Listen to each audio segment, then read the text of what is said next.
tema que vai exigir um esforço um pouquinho maior da minha pessoa. Eu, ao longo do tempo, recebi alguns comentários do pessoal dizendo que todos os meus vídeos de tecnologia têm uma visão muito otimista, como foi o caso da singularidade tecnológica, como foi o caso da internet, do YouTube, das realidades aumentadas e virtuais. Por incrível que pareça, isso causa um pouco de estranheza para as pessoas. E eu até entendo o porquê, né? A gente hoje em dia está acostumado a consumir muita distopia, né? A gente está aí com Black Mirror causando furor aí pro pessoal, então tem uma nova série aí da HBO que fala muito sobre isso. Estamos recebendo constantemente conteúdo de que a tecnologia ela não é tão boa assim como deveria ser. E isso causa um pouco, às vezes até um pouco de revolta. Às vezes eu vejo nos comentários no meu celular mesmo, eu recebo das pessoas, comentários até no próprio canal do YouTube, se referindo a isso, de que não aposta muito nessa visão que eu tenho, que não acredita em nada disso que eu tô falando. Tudo bem, não tô aqui, eu não sou o dono da verdade, e eu posso estar muito errado,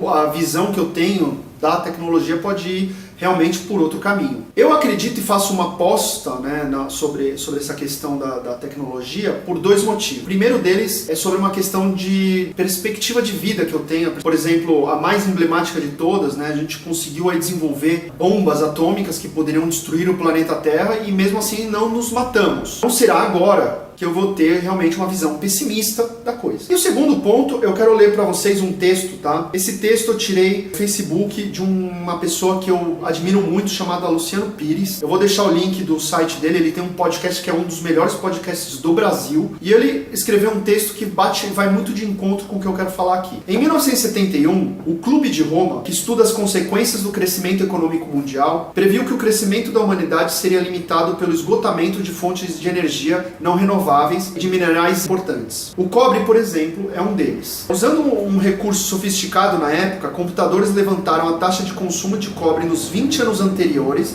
e projetaram os 20 anos futuros, contemplando as taxas de crescimento econômicos esperadas.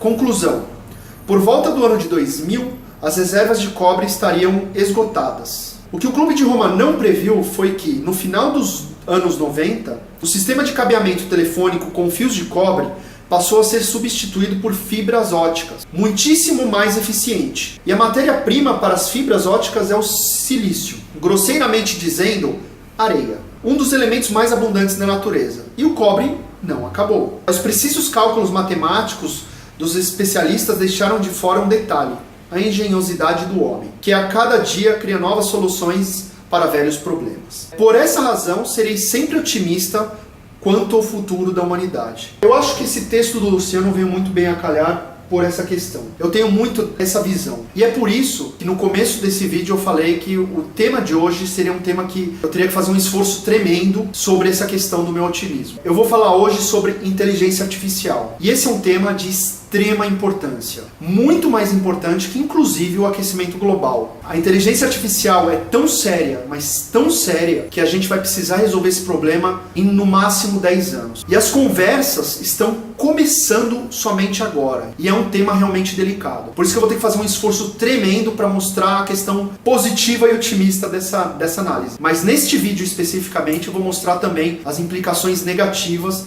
e as grandes questões por trás toda dessa problemática que é a inteligência artificial. E por que ela está despertando e abrindo os olhos de muitas pessoas pelo mundo. E não se esqueça, dê um curtir no vídeo, se achar relevante e bacana o vídeo, compartilhe, se inscreva no canal, peça para os seus amigos se inscreverem no canal.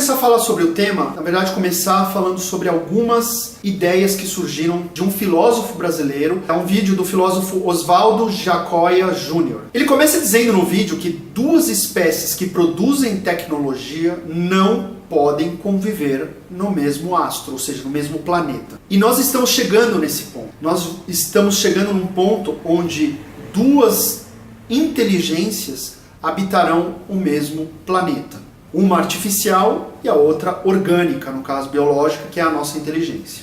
E, consequentemente, quando essas duas espécies habitam o mesmo planeta, uma delas toma o lugar da outra. Ele diz, que a base somática, psíquica, ou seja, o pensamento da inteligência artificial será infinitamente maior. Essa é uma grande questão, porque teremos no mundo duas espécies, uma de sub-humanos e outras de super-humanos. Os sub-humanos seremos nós, limitados pelo crânio, a nossa inteligência será limitada fisicamente e geneticamente. Enquanto a inteligência artificial terá uma inteligência infinita. Uma espécie de super-homens, no caso, não terá mais o pensamento na base do carbono, e sim em outro tipo de base química, que poderia ser, por exemplo, o silício. Essa consciência dessa inteligência artificial será global. Ela será conectada em rede.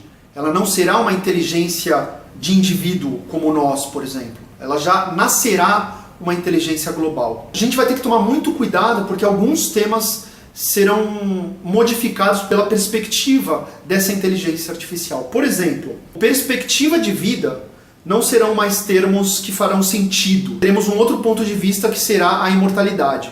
Ou seja, uma máquina que já nasce imortal pode não entender, não fazer mais sentido na sua consciência de questões como vida, morte. Será que esses super-humanos entenderão isso? E aí no final do vídeo ele fala uma questão que é muito pertinente. Enquanto considerarmos a tecnologia meramente uma ferramenta a serviço do homem e de sua racionalidade, não estaremos preparados para lidar com a inteligência artificial. Porque a inteligência artificial ela vai superar infinitamente a inteligência humana. Ela terá uma inteligência que nós não teremos noção do que será ela de fato. A nossa racionalidade tem um limite que essa máquina não terá. A gente precisa resolver este problema, porque ele já se tornou um problema antes mesmo de existir. Qual que é a grande problemática da questão? A inteligência artificial hoje está sendo encarada como um grande bicho que se encontra hoje enjaulado. E a gente não tem a menor ideia do que vai acontecer quando a gente abrir essa jaula. Então o Nick e o Sam Harris, eles levantam em seus vídeos essa grande problemática. Pela primeira vez na nossa história, a gente vai ter que limitar a base de uma tecnologia que ainda não surgiu. Historicamente, o ser humano ele é muito bom em criar tecnologias, espalhar pelo mundo. Se essa tecnologia der algum problema, ele vai lá e tenta resolver esse grande problema para tentar mitigar esse problema e melhorar essa tecnologia. Somos peritos nisso, somos muito bons nisso. A grande questão é que para a inteligência artificial essa regra não se aplica. A partir do momento que a gente liberar essa inteligência artificial pela rede global, ela não estará mais em domínio do ser humano. E aí essa é a grande questão. Você libera uma super inteligência, uma inteligência que é maior que o ser humano, e a gente vai perder o controle, e a gente pode perder o controle em segundo. Se você está pensando que vai ter uma máquina lá com um botão de desliga,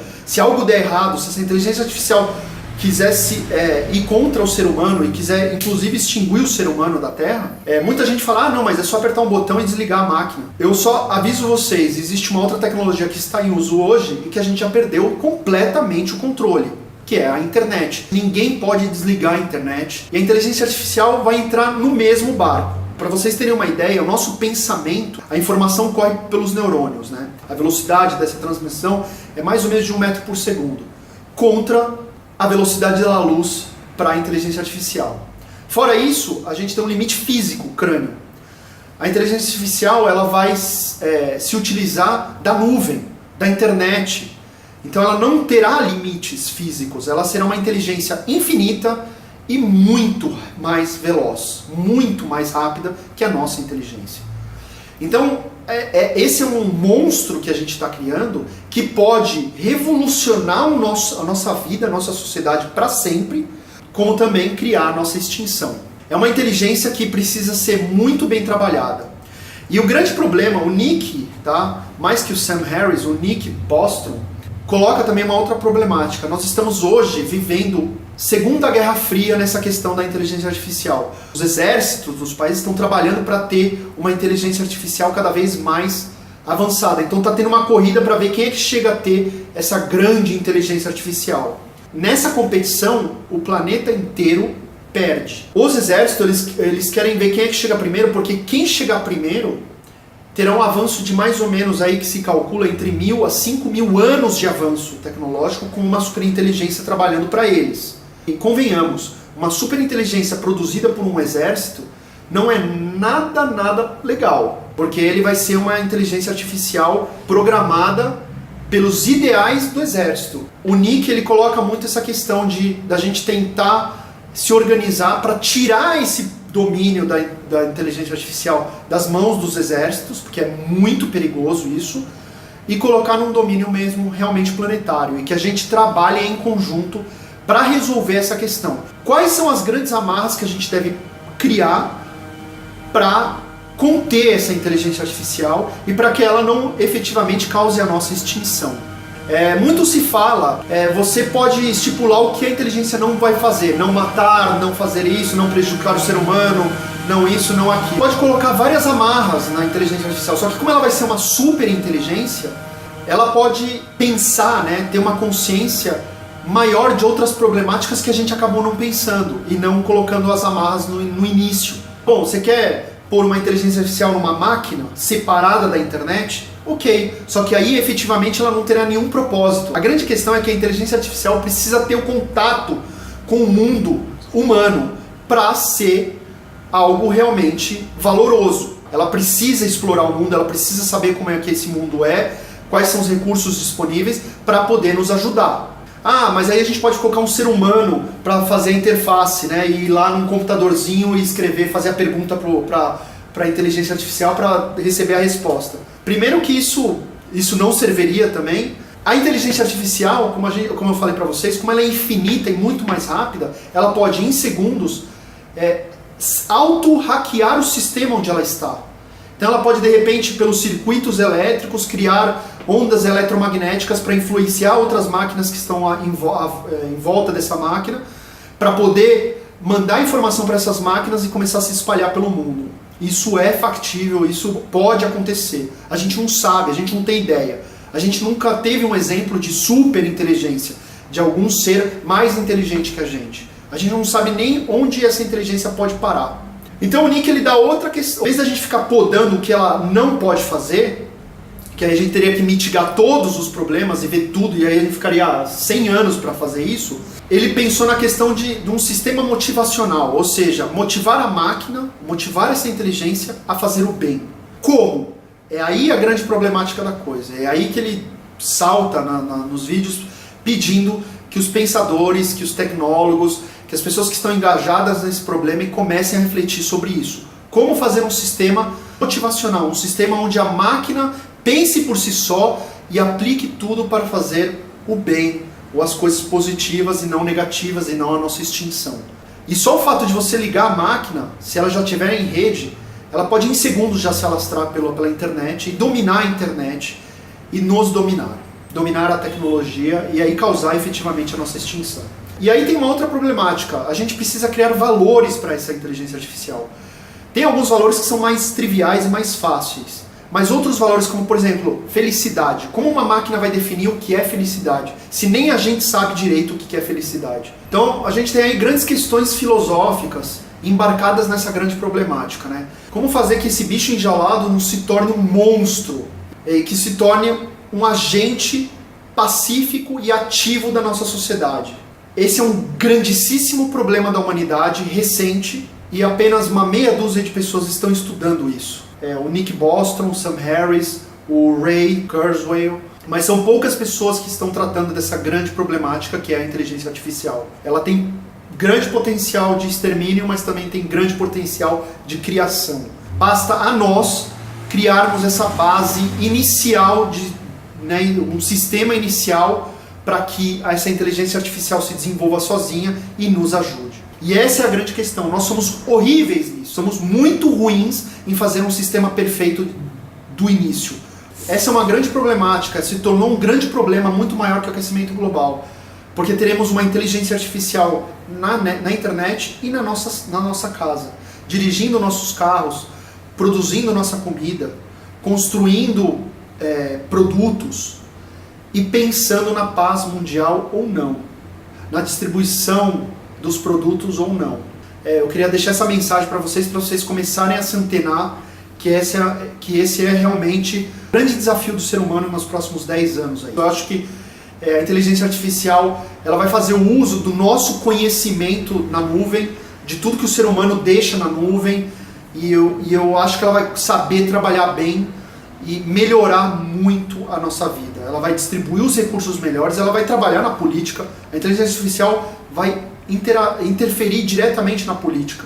É ela que vai administrar nossos recursos daqui a um tempo, tá? Não vão ser mais os políticos, porque ela não vai sucumbir a lobby, a corrupção, né, a poder, a dinheiro, essas coisas. Ela vai realmente administrar nossos recursos e acredito que com isso a gente vai ter uma menor desigualdade social, o dinheiro vai perder muito valor e eu acho que a gente vai realmente viver num mundo muito melhor, num mundo que era um mundo sonhado e idealizado por todo mundo, só que a gente precisava desse empurrãozinho, desse ser mais inteligente que a gente, porque a gente realmente ainda é um ser muito limitado, a gente ainda está muito preso na matéria, a gente ainda está muito preso em guerras, em interesse, em poder, em meritocracia, em produção, e dá menos valores nas questões que a gente deveria estar dando mais valor, que é, por exemplo, cuidar da nossa casa, cuidar do planeta Terra, cuidar dos animais, cuidar das plantas. A gente realmente comece a focar no que realmente importa. É isso aí, pessoal. Valeu, muito obrigado e até a próxima. Não deixe de se inscrever, não deixe de curtir e, por favor, se achou interessante e relevante, compartilhe. Muito obrigado.